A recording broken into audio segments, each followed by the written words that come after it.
I'll wait to see if anyone else is going to join.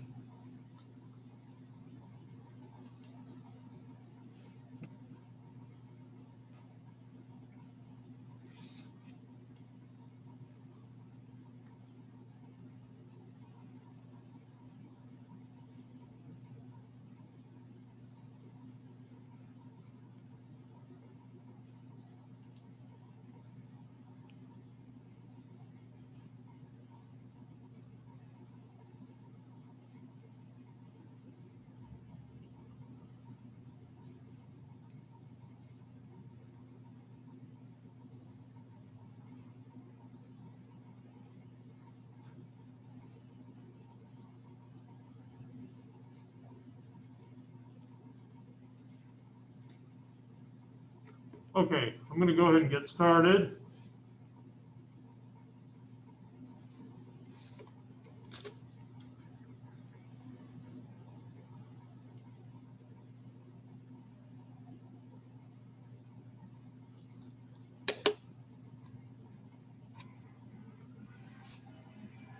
Okay, first of all, I want to present a news story. Let me share my screen here.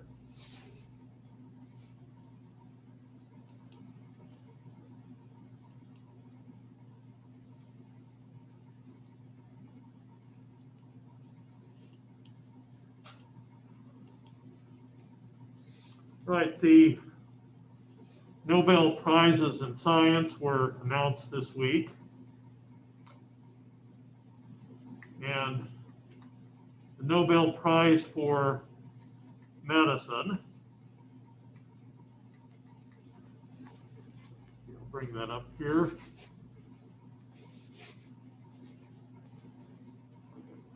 we go.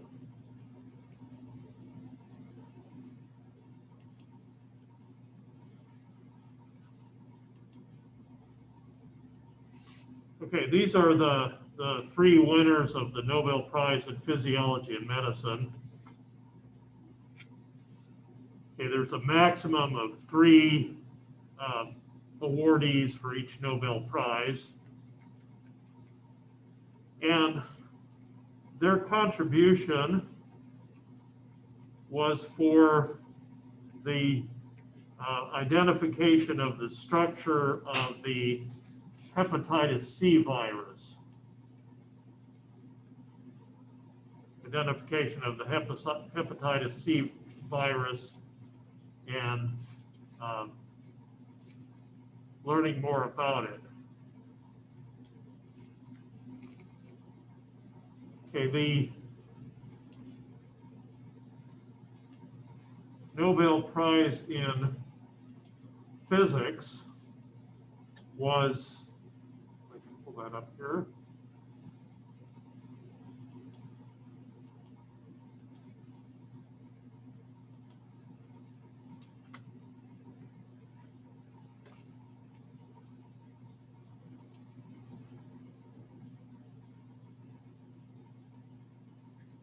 Okay, the Nobel Prize in Physics was for the study of black holes, and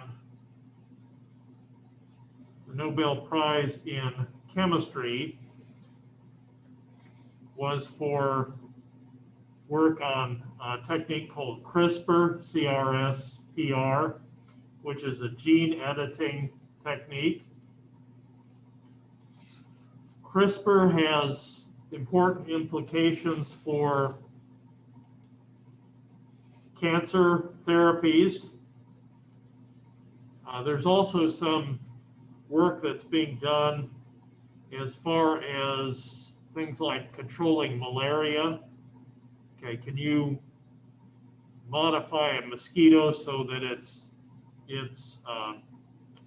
gut is inhospitable for the malaria organism, or can you cause the extinction of that insect? Okay, there's controversy here because that might result in some unintended consequences.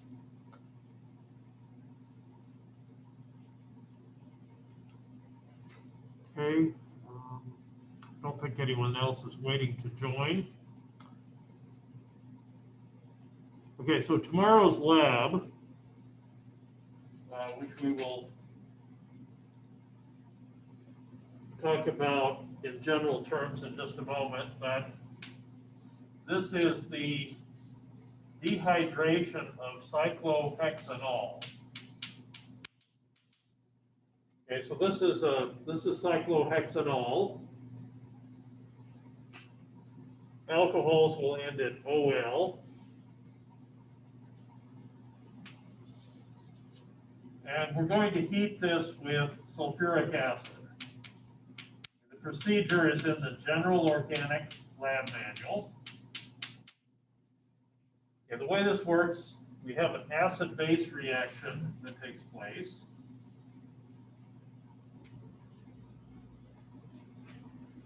Okay, where the alcohol acts as a base, sulfuric acid acts as the acid. Okay, so we have this preliminary acid-base reaction because, okay, just like the lab last week, OH is a poor leaving group. And so we want to convert it to a better leaving group. Since this is being done at high temperature, this is an E1. Okay, when you have an E reaction, okay, your product is going to be an alkene. Okay, since it's an E1, we'll have what's called heterolysis, where the leaving group leaves.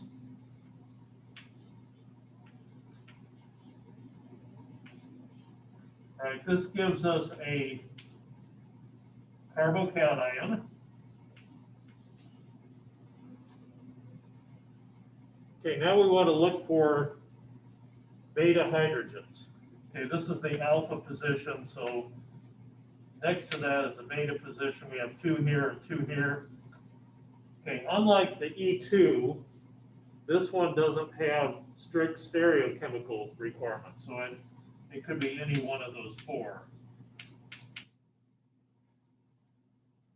And the only thing basic enough to remove a hydrogen is water, which was produced in this step.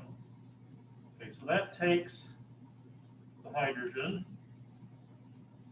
This pair of electrons then moves toward the carbocation, and we obtain cyclohexene.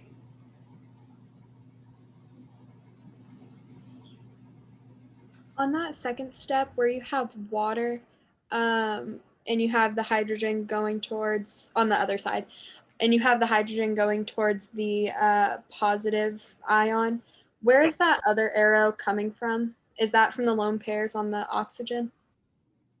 Yeah, this is from the lone pair on the oxygen. Okay, so what that will produce then is hydronium. So we'll form a bond between oxygen and this hydrogen, and then this bond will break. So this bond ends up over here.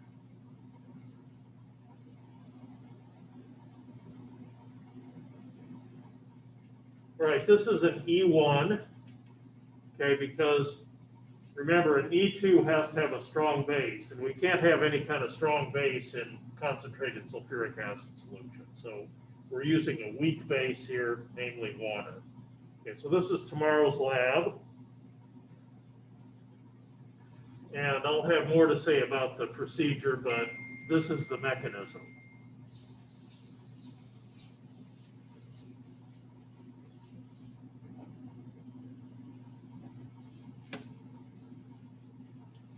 All right, so let me pull up.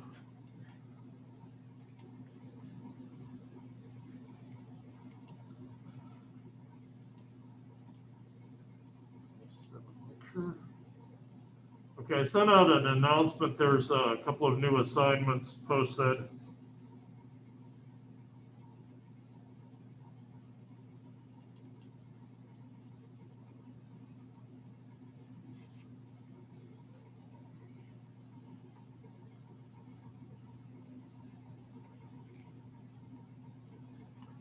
Right, so as soon as the PowerPoint starts, we'll pick up where we left off. I'm going to do a little bit of reviewing.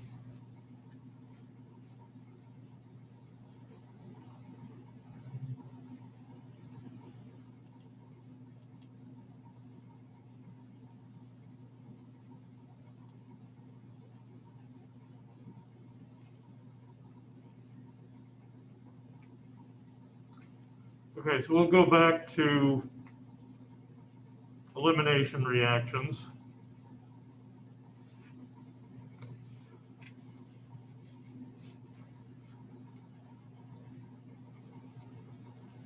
Okay, there are three main types of elimination reactions. These will produce alkenes. Okay, whereas substitution reactions can produce a variety of different compounds. Okay, when we remove a hydrogen and a halogen from adjacent carbons, that's called dehydrohalogenation. There's two varieties of that, E1 and E2. Dehalogenation is actually an E1. It doesn't tell you that here, but that's removal of two halogens from adjacent carbons. And then dehydration actually has to be an E1.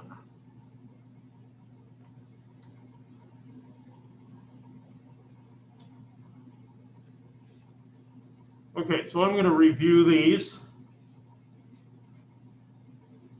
Okay, in an E1, leaving group leaves what we call heterolysis. Okay, this is a dehydrohalogenation. Leaving group in this case is the bromide. We get a carbocation, and the weak base, usually the solvent, will remove a beta hydrogen. Okay, so this is very similar to what I drew on the board just a moment ago.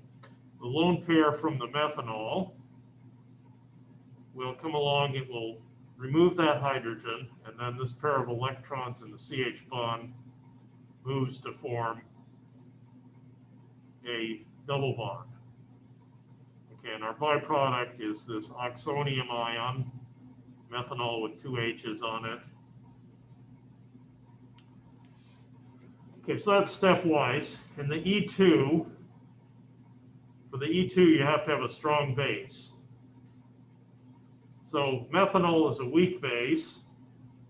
Methoxide, which is the conjugate base of methanol, is a strong base.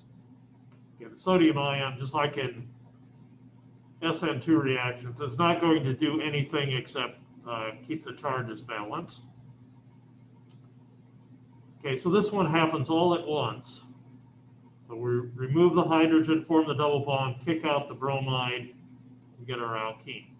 Okay, and notice the bromide is not still attached. Okay, if it were, we'd have too many bonds.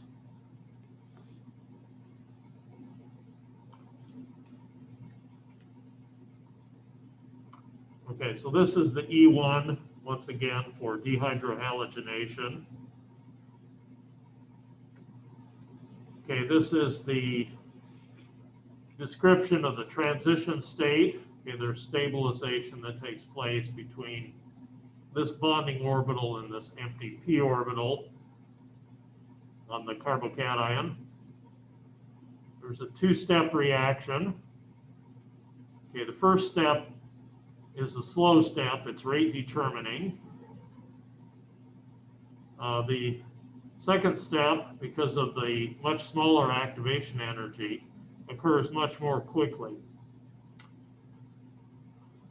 The E2, on the other hand, is just a one-step reaction. Zaitev's rule applies here unless we're using a bulky base, which we'll talk about again in just a moment. The more substituted alkene will predominate.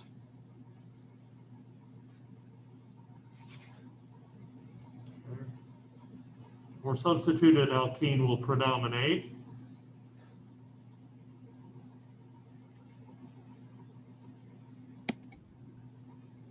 Okay, in the E2, This is a bimolecular elimination. It requires a strong base.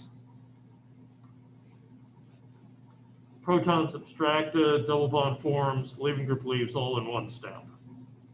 Okay, so an E2 should involve 3 arrows.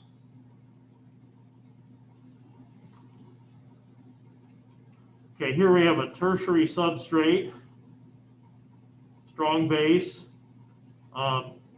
The backside of the carbon is too crowded, so we can't do SN2.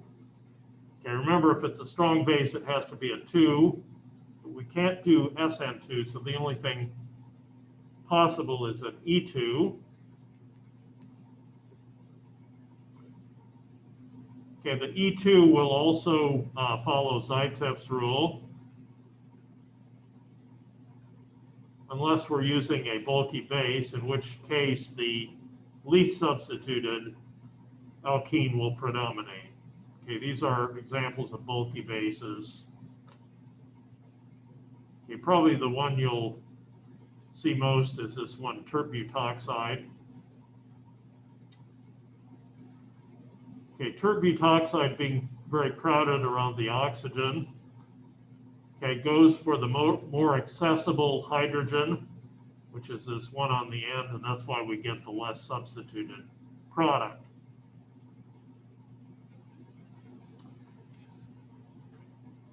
Okay, the E1 doesn't have strict stereochemical requirements, but the E2 does. Hydrogen and halogen have to be anti to each other.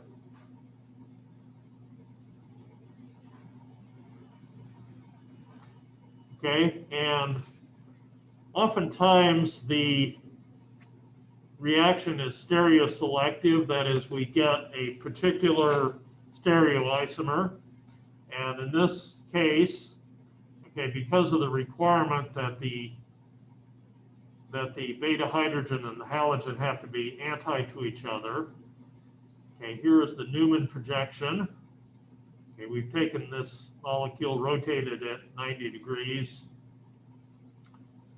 And so the 2 benzene rings, the pH groups, will be trans to each other in the product.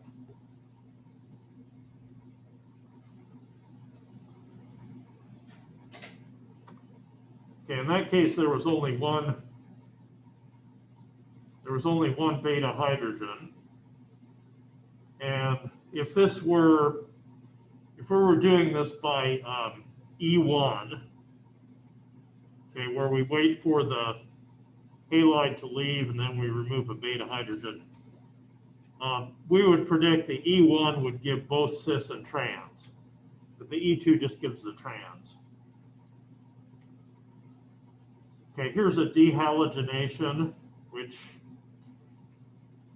was mentioned a few slides ago, where we have two bromines being removed. Our base here, our nucleophile, is the iodide ion. Okay, this is an E2. Okay, everything happens at once. We remove both of these bromines. And depending on which stereoisomer we start with, okay, we get a particular product. Okay, so for the meso, we get the trans. For the RR, and turns out also the SS isomer, we get the cis. Okay, in a few weeks, we'll be doing a lab in which we do a dehalogenation. Instead of iodide, we're going to be using zinc for the dehalogenation, zinc metal. Okay, I showed you this last time. Okay, the hydrogen and the bromide have to be trans to each other, so it has to be this hydrogen that gets removed. Okay, not the equatorial one.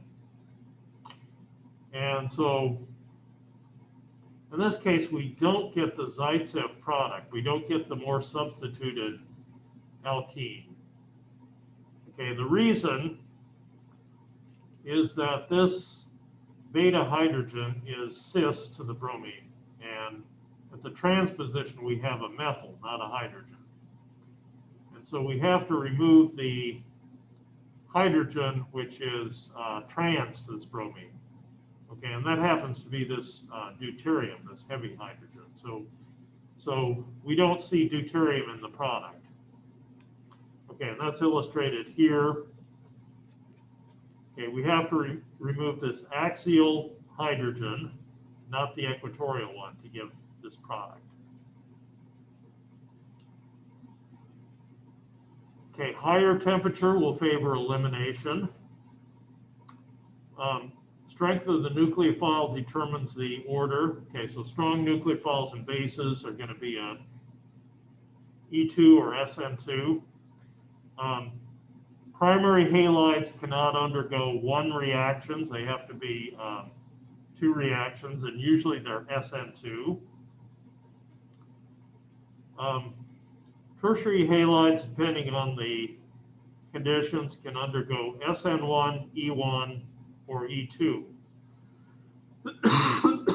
They cannot undergo SN2. Okay, whether it's E1 or E2 depends on whether we're using a strong base or not. High temperature favors elimination. Bulky bases favor elimination.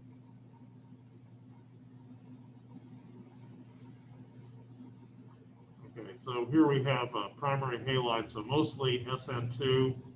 Secondary halide, mostly E2, but the proportions will depend on the conditions. You may get some SN2. Okay, we have a strong base here, a tertiary halide, so that's going to be entirely E2. Secondary can go either way. If it's a strong nucleophile or base, it's going to be a 2, SN2 or E2. Weak nucleophiles are going to promote SN1 or E1. Okay, so here we have a tertiary halide, weak base, weak nucleophile, and heat. Okay, the weak base, that means it's going to be a 1. And the heat tells us it will be elimination. So E1 is going to be the major mechanism. Okay, so we'll get these two alkenes. The more substituted one will be the major product.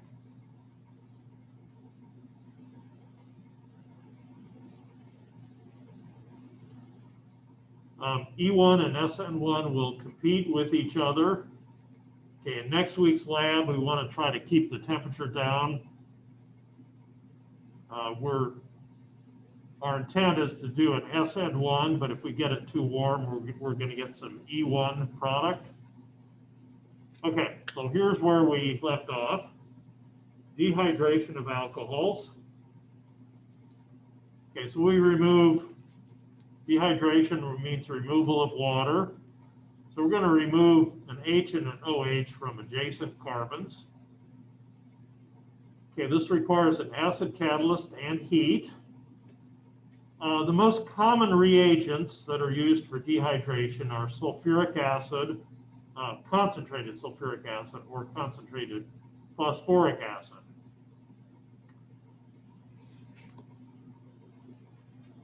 HCl is rarely used as a dehydrating agent because it contains 62% water. Okay, with concentrated sulfuric or phosphoric acid, there's a very low concentration of water. Okay, since we're producing water in the product side, okay, we want a low concentration of water on the reactant side. Okay, as I mentioned, this is an E1 mechanism because it's done under acidic conditions. You have to have a strong base for an E2. Rearrangements are common. In the case of tomorrow's lab, there's only one possible carbocation, so there's no rearrangement in that particular reaction. And all your beta hydrogens are equivalent, so there's just one alkene that's formed. Right, if we were to use, instead of cyclohexanol,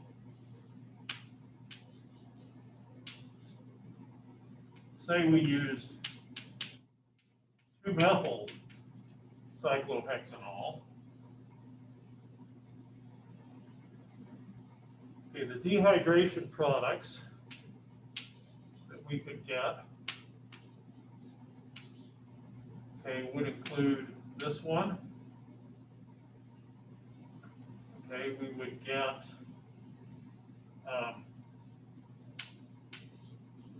this alkene,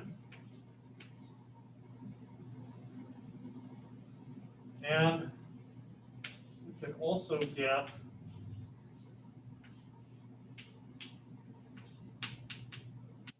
this one. This would come about by a carbocation rearrangement. Okay, so if we had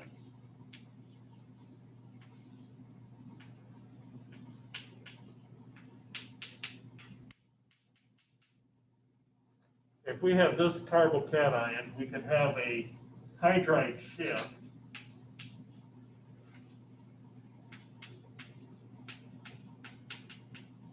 Right, which would give us this tertiary carbocation. That would readily explain this one right here, and then removal of a beta hydrogen from the methyl would give this product here. Okay, so we would expect three alkenes from this starting material. Okay, so rearrangements are common. It does obey Zaitsev's rule. The more substituted alkene is the major product. All right, so the oxygen gets protonated, water leaves, heterolysis to give a carbocation and water.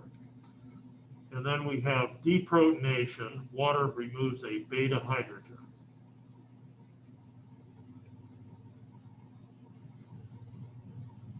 Okay, so this is the mechanism of dehydration of tert-butyl alcohol.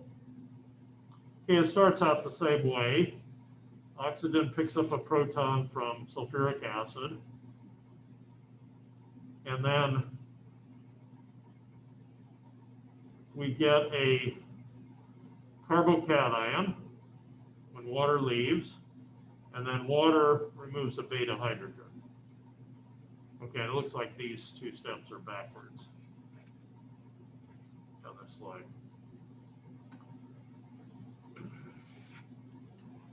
Okay, next we'll turn to a different subject.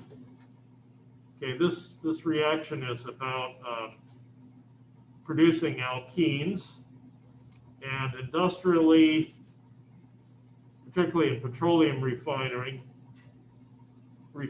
catalytic cracking is an important reaction. Okay, if we heat a long-chain alkane in the presence of a special catalyst, cracking occurs. We'll get a shorter alkane, and then we'll get an alkene. And of course, complex mixtures are produced because we can break this at several points.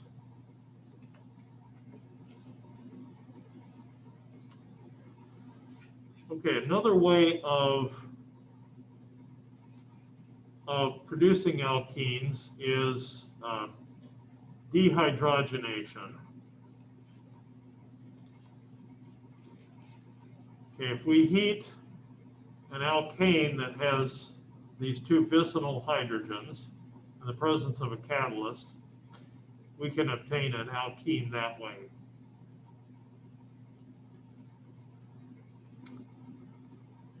Okay, this is, okay, they've indicated the enthalpy change. Okay, and enthalpically, this is very unfavorable.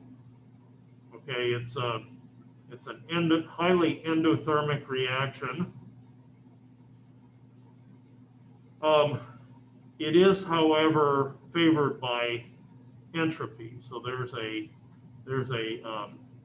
large favorable entropy change. Okay, this does have a high activation energy, so it does require a high temperature. This is not usually something you can do in the laboratory. It's more of an industrial process.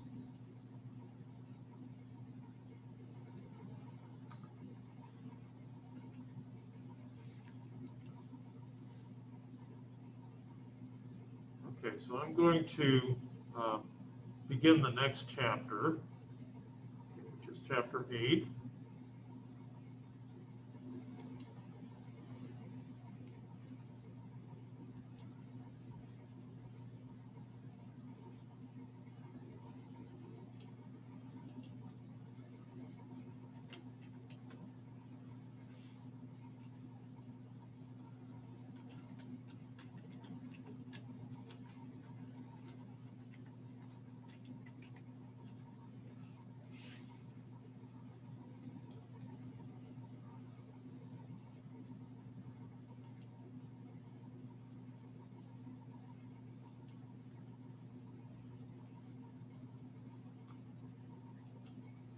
Okay, chapter 8. Okay, chapter 8 involves starting with alkenes and converting those to other functional groups. Chapter 9 deals with alkynes.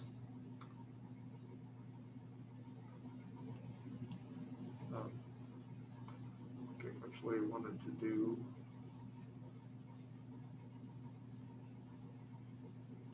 what was that? Wanted to do the download.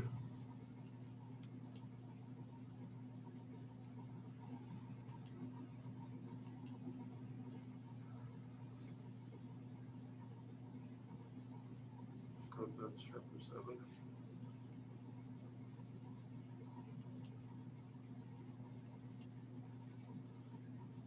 Okay, here's chapter 8.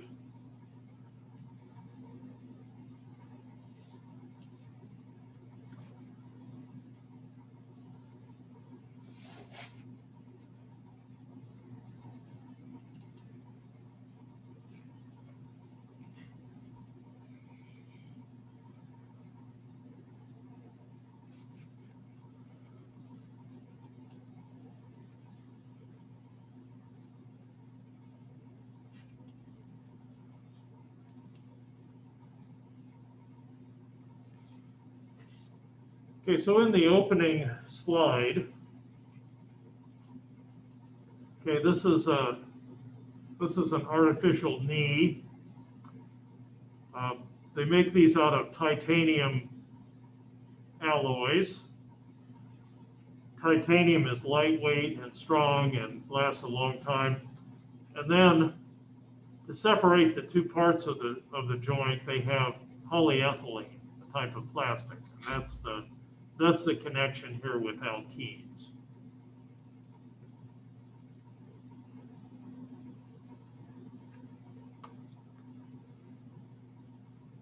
Okay, the most common reactions of carbon-carbon double bonds involve what is called addition, where we transform the pi bond into two sigma bonds. And here is one example. Okay, we're adding hydrogen in the presence of a catalyst to form an alkane. Okay, you might remember just a few minutes ago we had the reverse of this. Okay, we had an alkane. We heated it with a catalyst to remove hydrogen. Okay, this reaction actually is favorable. The reverse reaction was enthalpically very unfavorable. Okay, this is a reaction you can actually do in the laboratory.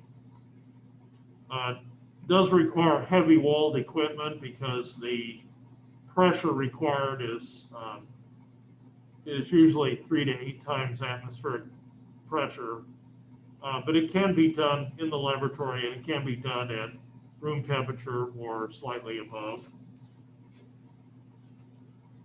Okay, so most of the reactions we'll talk about involve an addition reaction where we convert a double bond into a single bond. Okay, addition is just the opposite of elimination, which is what we talked about in the last chapter. Okay, so here are 3 general types of reactions. Addition, which is what we'll talk about in this chapter. Elimination, which is what we talked about in the previous chapter. And substitution, which is what we covered 2 chapters ago.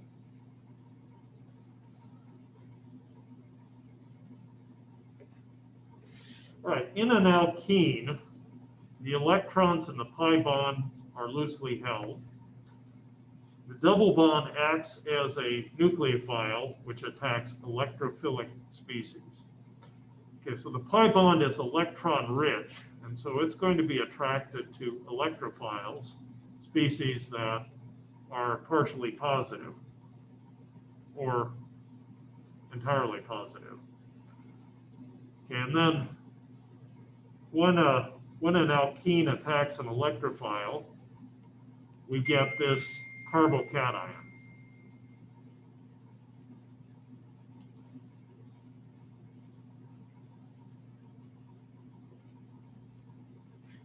Okay, so the pi bond attacks an electrophile, and then a nucleophile, an electron pair donor, attacks the carbocation.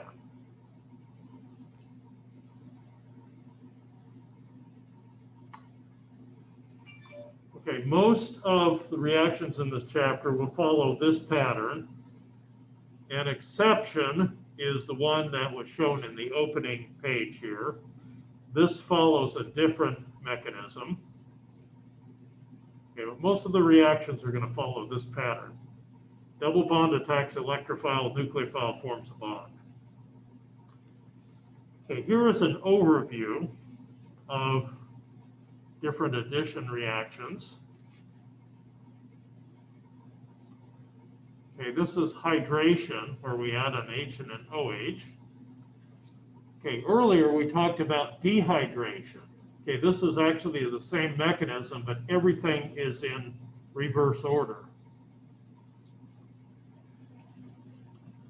Okay, we have hydrogenation, which was shown in the first slide there, where we add 2 hydrogens. We'll look at dihydroxylation, where we add 2 alcohols, 2 adjacent carbons.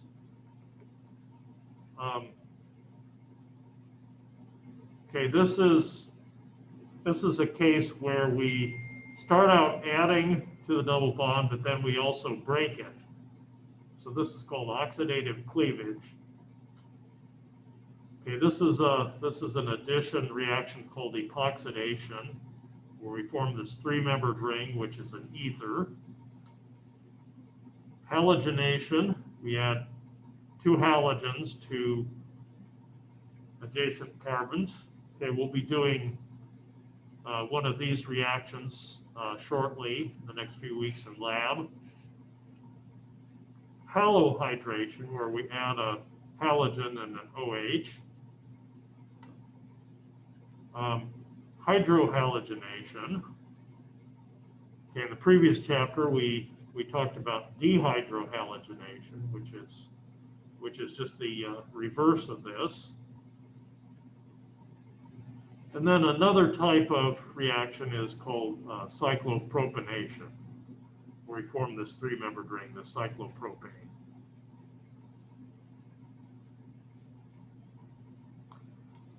Okay, first we'll discuss hydrohalogenation, or addition of HX to alkenes. X is chlorine, bromine, or iodine. Fluoride is actually not a good nucleophile for this purpose. Also, HF is a weak acid compared to these other 3, which are strong acids. Okay, so the alkene attacks the electrophile. Okay, this is a strong acid, so this hydrogen is highly positive, and when it attacks that hydrogen, hydrogen has too many bonds, so it's going to give up both electrons to the bromide. We'll get this carbocation. And then in the second step, bromide, which has a negative charge, is attracted to the carbocation.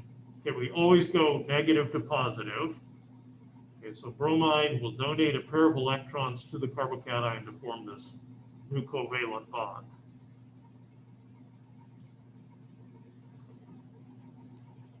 All right, in this example, we had a symmetric alkene. So it really didn't matter which way the hydrogen went and which way the bromide went. We would get the same product either way. Okay, but if we have an unsymmetric alkene, then it turns out that a particular positional isomer is favored. And this is what's meant by regioselectivity. Okay, a particular positional isomer is favored. Okay, Markovnikov's rule. Markovnikov was a Russian who lived in the 1800s. He was a contemporary of Mendeleev and some other famous Russian chemists.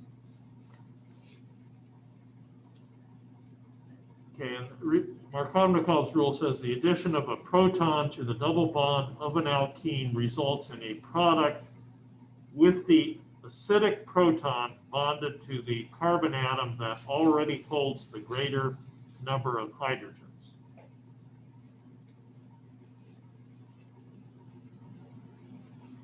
Okay, the extended Markovnikov's rule,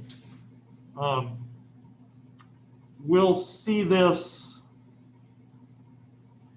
a little bit later on. We'll talk about two reactions which we call anti-Markovnikov, but they really do follow Markovnikov's rule if you consider the intermediate and not the number of hydrogens.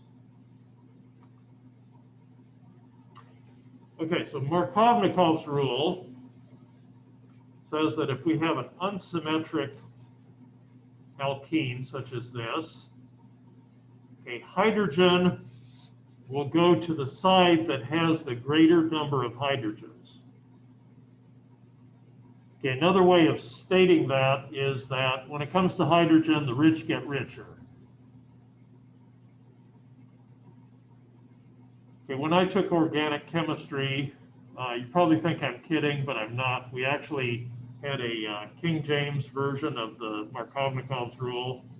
It was unto him that haveth much, more shall be given. Okay, so we get the tertiary carbocation, okay, rather than the secondary. Okay, so we can predict which isomer we're going to get. Okay, so we get this isomer and not the other product. In many situations, of course, carbocation rearrangement is possible. Okay, so this is an explanation using a reaction energy diagram that shows why Markovnikov's rule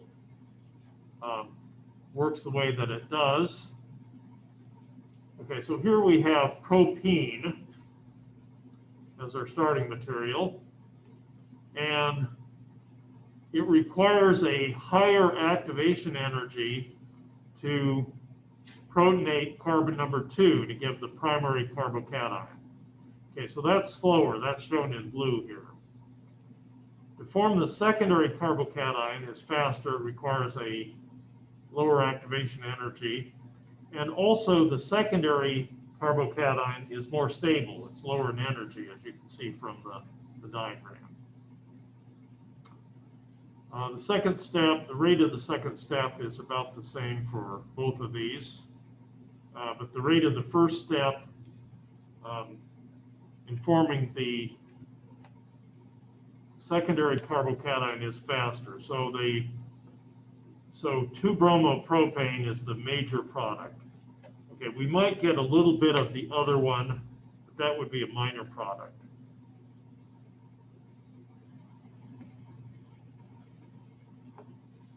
Okay, this is another example. Here we're using HBr. Okay, this is 1-methyl cyclohexene. Okay, the 2 position is richer in hydrogen, so the rich get richer. Okay, there's no hydrogens on this carbon. So if we protonate this position, the adjacent position becomes positive. This is now a tertiary, and then bromine attacks. Okay, if we protonate position number 1 here, that gives us a secondary carbocation, and that one is not formed.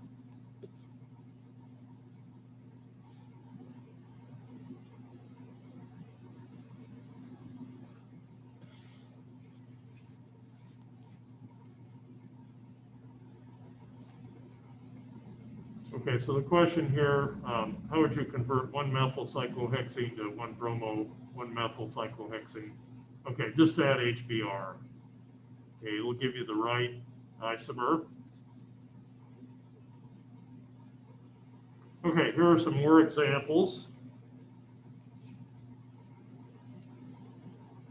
Okay, this is 2-methylpent-2-ene. Carbon number 3 is richer in hydrogen. Okay, so that gets the hydrogen. Carbon number 2 gets the chlorine. Okay, here we have this bicyclic. We have this bicyclic compound. This position has 1 hydrogen. This one has 0. Okay, so this is the product we get. And here we have 2 hydrogens and 0 hydrogens, so CH2 gets the hydrogen, and this position gets the iodine. Okay, rich get richer when it comes to hydrogen. Okay, I am going to save this for Friday. Okay, this is one of 2 examples of what we call anti-Markovnikov. This is where the poor get richer. Okay, it looks like it's violating Markovnikov's rule, but if we look at the extended version, this can be explained by formation of the more stable intermediate. Okay, so I'm going to pick this up on Friday. Okay, and I'll see you tomorrow in lab.